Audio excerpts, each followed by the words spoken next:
you can't help but like, you gotta rock, you gotta move. Dolly Parton, everybody, can I just clap for you? Well, thank you. I was listening to all that. Oh my goodness, yeah. Dolly, welcome back to HSN. Well, I have sold everything on HSN, so I thought, why not sell my rock album too? You treat our HSN customers so great. Well, they treat me great, too. You bring us special items, and for everybody who's joining us, we are live in Nashville right now. Yes, welcome. Thank you. My first time here ever, and we're in your recording studio where so many things happen, and I was so excited because our HSN customer is getting an exclusive of your brand new rock album, Rockstar. Yeah, and you're getting some exclusive songs, 3 songs especially that's not on the album at the moment, but will be. Yes. You're getting this just for HSN. It's called Mama Never Said, and Hit Me With Your Best Shot, I think. That one. What's the other one on there? Rockin' It. Rockin' It. That's the one I did on the Rock and Roll Hall of Fame when I got inducted into that. So we wanted to have you have a little something special. It is. You get 3 bonus tracks. You get exclusive cover art on this one.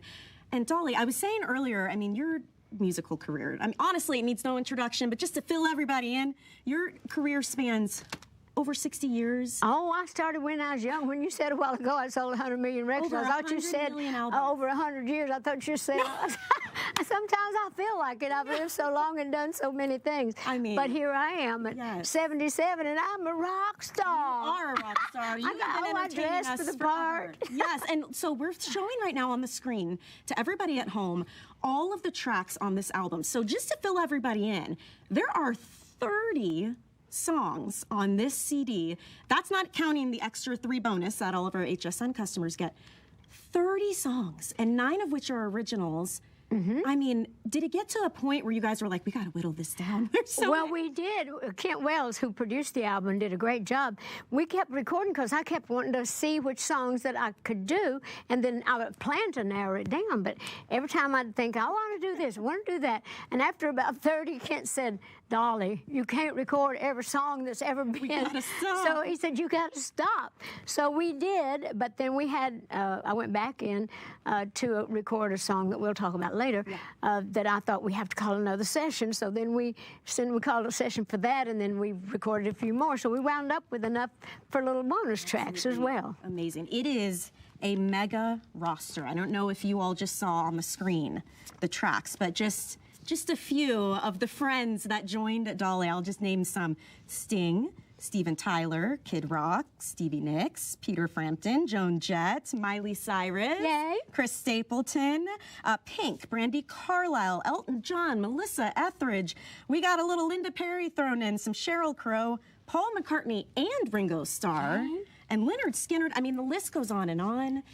Was there any session on there that really earned a place in your heart, like any standout song or session? Well, they're all great. Of course, I love that girl power. And of course, I loved working with Stevie Nicks. Of course, I've always loved her. She stayed in Nashville for about 4 days, so we got to hang out together a little bit. And so I just loved the track I did with her and Ann Wilson. I mean, I've always loved Heart and Ann's voice. And when we got to sing on Magic Man, just hearing us in the headphones, it was like, whoa, I feel like I died and gone to rock and roll heaven. It was, for me, I've been able to listen to it for the past couple of days, and it was so interesting because I laughed at parts just out of sheer joy. I was rocking out in the car line to pick up my kids at school, and then there were even songs on there that made me tear up. Like Purple Rain was one that just kind of hit me, your rendition. Oh, I love that song anyway, almost haunting, just beautiful. And I'm wondering, with so many iconic songs, how did you put your Dolly stamp on these? Like, was there a process for you to do that? Well, I'd always wanted to do a rock album, and of course I sound the way I sound, but usually when you sing country music, you can just sing any way you want to, but I felt like I really had to be true to this, you know, to rock and roll, to really kind of stay on the beat and still be me. Sure. So Kent Wells was very helpful, and Christine Winslow, who I love, she's a rock chick that we work with in the studio, so if I had any doubts at all, I'd ask her, would this sound good if I did this or did that? And so anyway, they were very encouraging. But I just wanted to be true to the great songs that I had loved all these years. My husband, Carl Dean, who's watching. He's a big rock and roll fan, right? He is. And I wanted to choose a lot of the songs that he loved. And so I did, like you say, we got 9 originals. Yes. Kent Wells and I wrote a few, and I wrote a few on my own. So I think we got a good mix, and as you mentioned, we got some great artists. Yes. And of course, Elton John got to do a duet with Elton, and it was great. And Paul and Ringo on the same record. I love how you worked in iconic legends and people who are now kind of moving on to the forefront, and you also span decades. I mean, there's 70s songs, there's 80s songs, there's 90s, 2000s songs. It was a really fun, wild ride for me. It was, and then with Pink and Brandy, like you said, getting to sing Satisfaction. That was a fun one. Yeah, the Mick Jagger, I couldn't run him down. He was working on his own album at the time. He kept wanting to try to find the time, and then I ran out of time because we did all these vinyls. And anytime that's so popular now, so you have to have, there's a 6-month wait for that. So we ran out of time, and I missed out on a few of the people I would love to have had, but my goodness, I mean, we got so many fantastic people, and I'm just so proud of the album. Yeah, I'm so excited for all of you at home to get this. If you're just joining us, welcome. This is the best show you can be watching on a Friday night, right? Friday the 13th, yeah, right here. There's nothing unlucky about tonight. Not at all. And you all are getting the first dibs on this album. It's called Rockstar. It's Dolly's first official foray into rock and roll genre. And it's not even released until November 17th. So you're getting the pre-sale. It will arrive to you by November 17th. That tells me Christmas presents. Oh, it makes a great giftable. Present. Yeah. We only have a certain amount. I will say that. This is an exclusive version, so we have exclusive cover art. And then in addition to the 30 songs, 9 of which are brand new originals from Dolly, we have 3 bonus tracks just for HSN customers. So if you're buying this tonight, I mean, I'm looking at under $20 for this much music. I just find that so exciting that you're bringing us something so special for our shoppers and at a great value. Everything's so expensive right now. We can get good music. Well, that's a good deal, and of course I put a lot of heart and soul in it, so hopefully they're going to get their money's worth. So I have a lot of fans that watch HSN, and as I mentioned, I've been on HSN so many times, and when we thought about the rock album, I thought, well, you know, why not? I know it's a little out of the ordinary for some of the things you do, but why not? You know, it's about Christmas, like you say. This makes a great Christmas present, and I need the money, as I say. Costs a lot to look this cheap.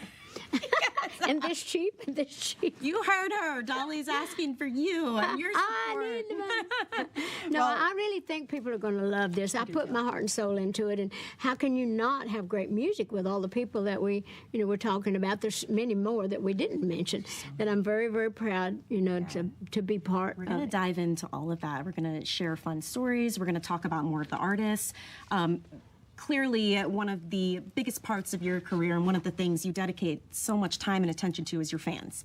You're always so gracious and so sweet and kind. Like, kind is the word that comes up all the time when people describe you. And so we were happy to have this and to be here live, but we thought, let's get some questions from your fans. Okay, great. People want to talk to you. They want to ask Dolly questions. So we've got one fan question. Okay. We're going to play it right now. All right. And here we go. This is from Katie. This will be from Katie. Hi, Katie.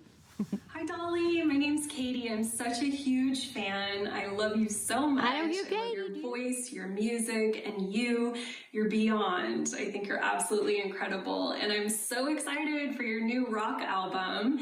And I love that you kicked off your rock era at the Rock and Roll Hall of Fame induction where you sang the song Rockin'. And that brings me to my question. You name drop a lot of rock legends in that song. And I was wondering, is it true that all along you've been inspired by rock music?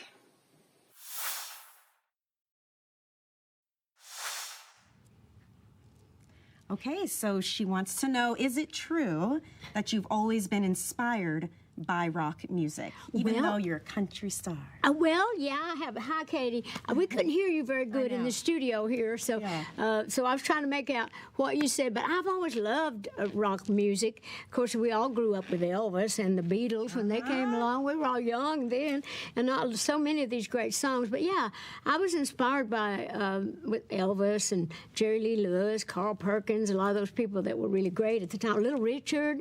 I mean, everybody knew that, even though we were country country people. Young people love that kind of music. And so I have recorded a few songs through the years, rock and roll songs in albums, and I've done covers of rock songs in a bluegrass country fashion. But this is the first time that I have ever done a true rock album with true rock artists. Well, so I know that, speaking to what you said, how you've done bluegrass versions of rock before, I remember seeing in an interview somewhere you were talking about how you had done Stairway to Heaven in a bluegrass way, and your husband, who's a rock and roll fan, was like, it's good, but then this time around you're like, okay, I'm going full on rock then. Well, I know when I did it, he said, I don't think you should even do that song. It's such a classic. Really? And I did it, and I did kind of a bluegrass version. I'd been doing some covers, and he said, are you sure that's Stairway to Heaven or Stairwell to Hell? No. I said, well, it ain't that bad, is it? So only a husband can get away with that. Yeah, well, he's watching. He'll get a kick out of that. But when I did it, I thought, well, I am going to do it in my rock album because it is a classic. Yeah. And so I did it true to form, and I tried my best to make it good for the fans and for Carl, and he liked it. I think you're all going to love it. One of the other standouts, I loved Wrecking Ball that you did. Oh, I love Miley, and what a great song that is. That one do that. Brought tears to my eyes. It just, something about the two of your voices together. I know, we're just like magic, ain't we? It hits you right here. I know. Like, well, we've grown up together. I knew her before she was even born.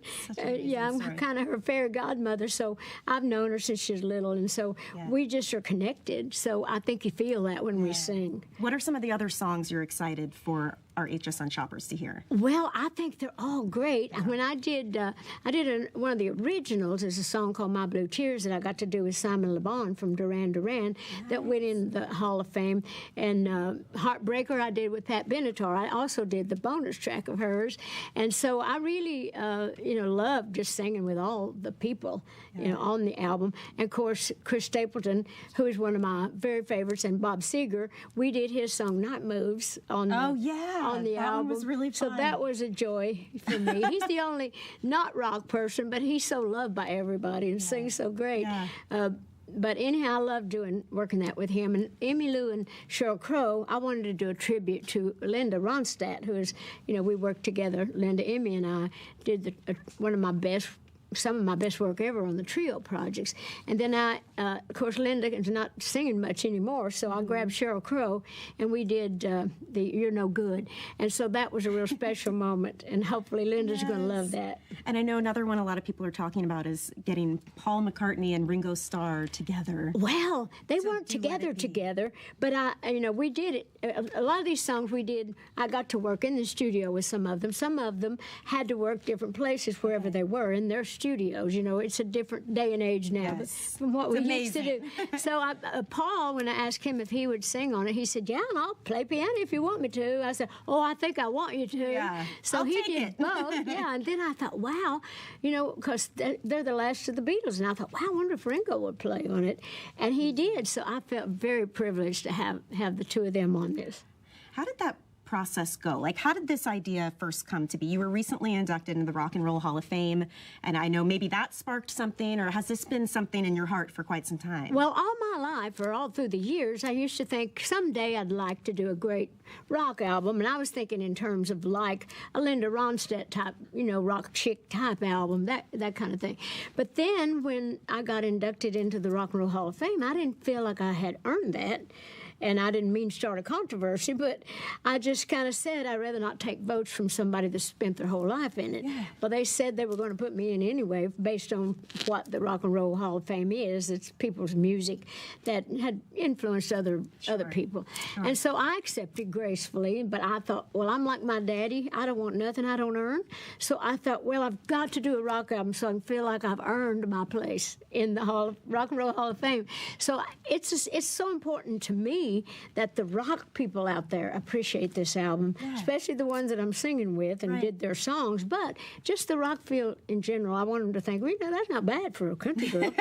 Well, in addition to all of the rock stars that you worked alongside, you put original tracks on this CD as well, and 3 of the tracks are bonus tracks that only HSN shoppers will be getting when they pre-order this CD. Yes. And one of the ones that I love, and we got footage of it too, of you recording Mama Never Said. So we have a little clip we're going to play of that so everyone can get That's a one little of my taste. songs. All When right. I Yep. wrote it, Yeah. Yes. She never said a word about that. Weak in the knees, I can't think straight. The birds and the bees will just have to wait. We'll just learn it as we go. What else do we need to know? Oh, Mama never said a word about that. No, we never talked about that. No, Mama never said a word about that. I almost had on the same shirt. That's so fun. What a fun song. Well, it's fun because it's really, you couldn't really tell all the words, but like Mama never said a word about all that, the feelings you get when you kiss a boy and, looking at the stars laying on your back. She never said a word about that. It's just a cute little song, and I thought it would be a cute little bonus track. You work in your personal stories, parts of your life, things that you've experienced into your music, but it's so interesting because so many of us out there relate on a personal level, even though they're your experiences. It's such a connection people have to your music. That must feel good to know that you reach the globe with your song. Well, it does touch me. I'm glad because so many people can't write, but we all go through the same thing. We all feel the same things. Yeah. So I love it when I'm able to express what a lot of people would love to be able to write. Yeah. That's what's great about great songwriters. Right. And so, I really, last night I put Keith Urban, inducted him into the Nashville Songwriters Hall of Fame, and I thought, I know exactly how I felt because I remember as a songwriter, you just feel like you've left something in the world today that that wasn't there yesterday, and something that can live on. You love to sing, but being able to write about what other people feel and feeling like you are connected to them and they feel connected to you. And one of the other original songs that's getting a lot of buzz right now and a lot of people are getting behind it and connecting to it is another original called World on Fire. Yes. And we have a clip from your performance you did at it was the ACM Yes, Awards. ACM Awards. Just a fascinating show visually, but lyrically as well. And I would love to share some of that with some of our viewers. It's on your CD, but just to give them a look, and then maybe we can chat about that too. Take a look at this, you guys.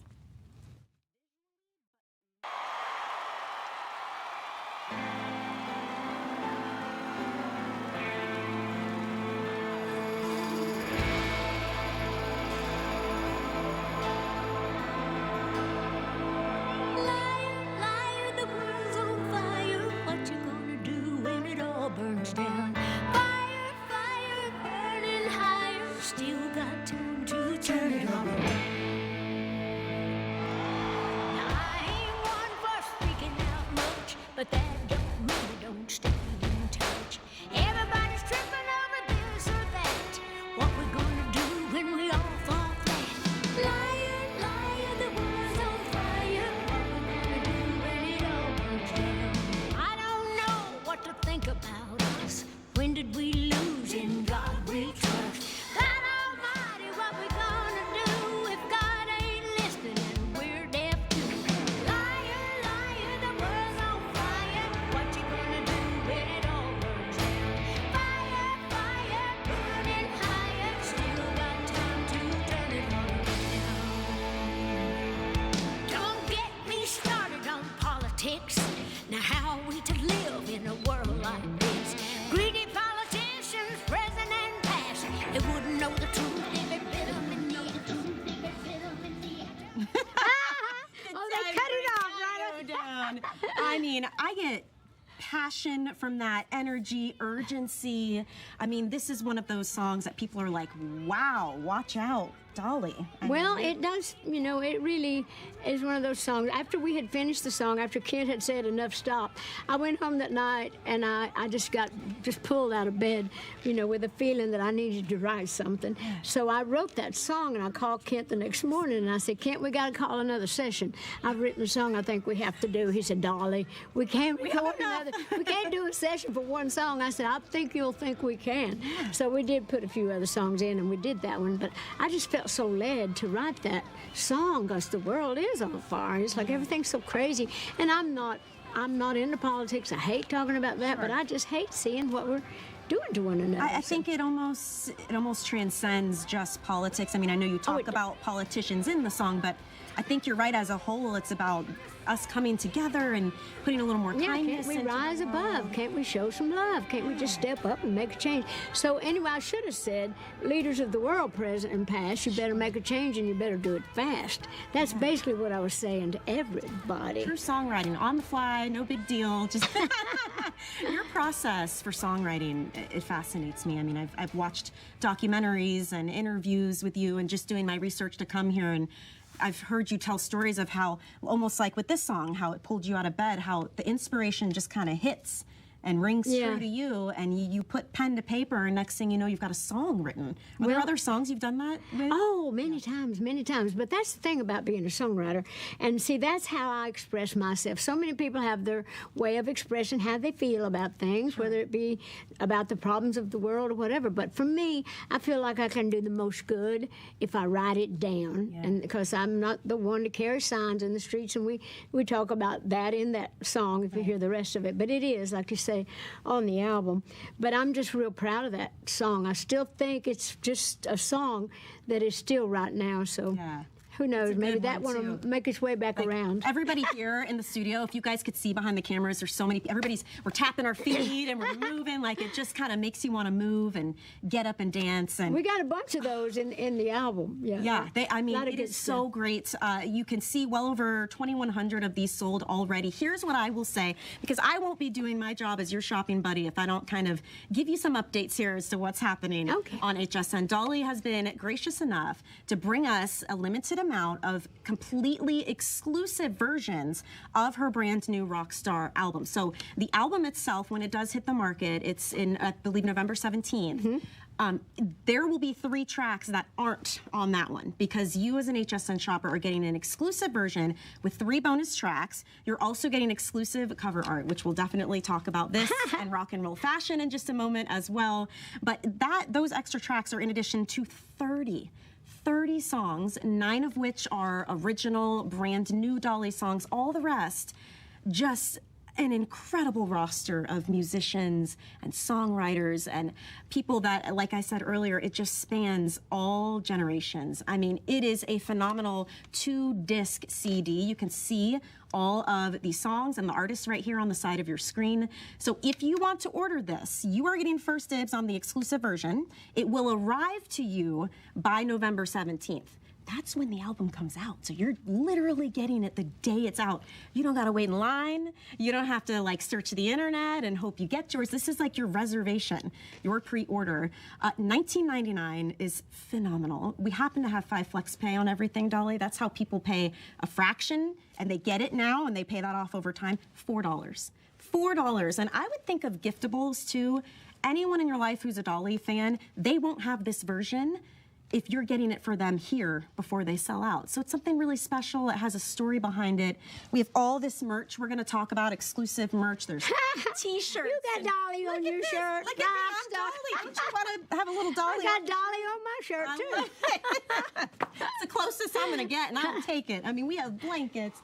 We have pillows, bags, and pillows, and trucker hats, and so many goodies to share. But this is the thing that I think the whole world is waiting on. It's been a long process for you. It has. It took some time. Yeah, well, it took a year to get everything together to record it from start to finish. I used to hear him talk about takes a year to do a rock and roll album. I thought, that's the craziest thing I ever heard. Because with a country album, you can go in, you can almost have a record out, sold out on the market in 3 months, and that's even sooner. But with this, time you get all those artists and everything done. We were working around. We were working around the clock. People. I know, but it was great working with them. You know, we had Peter Frampton, which we didn't make mention of, Michael McDonald. We had Fleetwood. The guy from Mick Fleetwood from Fleetwood Mac, he played some percussion, and we just had all kinds of great people on this album, musicians, you know, in addition to the artists that sing. We had so many great musicians. I did love that Baby I Love Your Way. That was great, too. Oh, yeah, I'll always love that song. Good. Peter Frampton's great. And it was a good mix. Some of the songs were you with the artists kind of accompanying or supporting. Some of them were more like duets. I mean, it really keeps you guessing the whole time. That's how I felt. Steve Perry getting to sing with him on Open Arms was a great thing. And Heart of Glass Steven was really Tyler, good, too. that was a great moment. Steven Tyler. I know. I mean, this is amazing, right? We have a fan of yours who is on the phone right now and wants to say hello. Her name is Vicky. So we're going to go live to the phones and make sure we can hear Vicky, too. Vicky, welcome. You're live with Dolly Parton right now. Hi. Hey. Can we hear her? From Knoxville. Hey. There you are. Yay, we can hear you. Yay. Hi there, Vicky. How are you? I'm great. I'm calling from Knoxville. Well, Vicky, this is your moment. From Knoxville. Oh, well, you're up home. That's in my home territory. Of course, you know that. Yes, I do. Did you have a question? I do. Okay. I don't know. I was just thinking, after you were the one who ended up the two living Beatles. And so Paul McCartney on Let It Be, wondering how did that I think, you know what, we were having a real hard time with our sound. I heard something about Paul McCartney. It sounds like she was saying you were the one to get Paul McCartney and Ringo Starr together. Oh, and well, she's wondering how that process Oh, came I didn't. Is that right? Yeah, it was just great. I just asked them, and they said, yeah. They weren't together in the studio, but I think they were both very proud of the record. I know when the song came out, Paul, you know, they put it on his socials, and I think Ringo did too. So anyway, I just asked Paul, and he said, yeah, and asked Ringo, and they said, yeah. So I felt good that I had them because, my God, who doesn't love the Beatles? Right. That's like classic. Is that what you were asking, Vicki? Yeah, we're just having a real heart trouble with our sound. But thank you for being a fan. Appreciate it. Thank you, Vicky. Yeah. Have a great night. Yeah. Thank you so much. Don't you feel helpless when you can't hear what somebody's asking? But I heard the ball, and I heard the something about Ringo, and it was in between. It was cutting out. I think we Well, anyway, just know we're not. Well, we might be silly, but we're not. Not intentionally at but this we moment. couldn't hear it. It was cutting out. Vicki, thank you anyway. Yes, we so appreciate you calling in. And it's so interesting to me, too, your fan base. It really does span generations. I mean, from people who have been with you from the start to young people out there now. My sister-in-law, so my brother's wife, she's in her early 30s, loves and adores you. Their daughter's name, guess her name? What? Dolly. Aw. So, I mean, shout out to everybody out there who, from young to old, just finds a connection with you and your music. Well, I've been around. I'm older than music is mostly what it is. Well, actually, I have been around a long time, and people have just kind of grown up with me because, like you mentioned, I started when I was 10, and I'm 77 now, and here I am doing a rock album. But when I started working on Hannah Montana with Molly, that opened up a whole new world for a lot of young people, and her fans at that time have followed me all the way through. But then, of course, back in the early days, I was still doing my thing. So people are always coming up to me and saying, oh, my mom just loves you. My grandpa loves you. My great-grandpa loves you. Or when they say they grew up with me, I think, well, I guess I'm older than I thought. So but I appreciate that, though, that I've been able to be around long enough to, I think people just feel like I'm part of the family because they've always seen me. It seems like a true love. I mean, when you read comments and stories from fans, it's so interesting too, because yes, people say how much they love your music, but they also say how much they love you.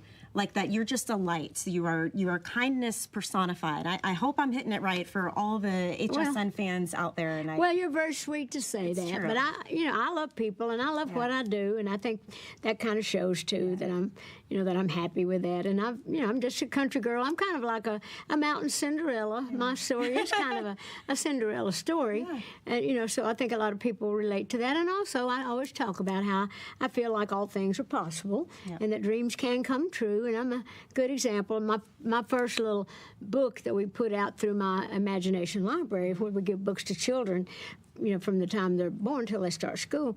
The first book that we give out is called The Little Engine That Could. Remember that famous? So I always think that I'm a good example that I'm a little engine that did. Yeah. And I'm grateful for the fans. You'd mentioned those before. What would we be without the fans? Nothing. I saw someone in the lobby of my hotel. We were on the way here, and she had a shirt on that said Dolly for President. I mean, it's like...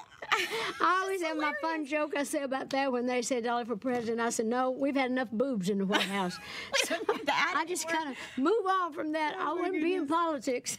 Well, I'm going to do a smooth transition here then, because we can't talk rock and roll without talking fashion.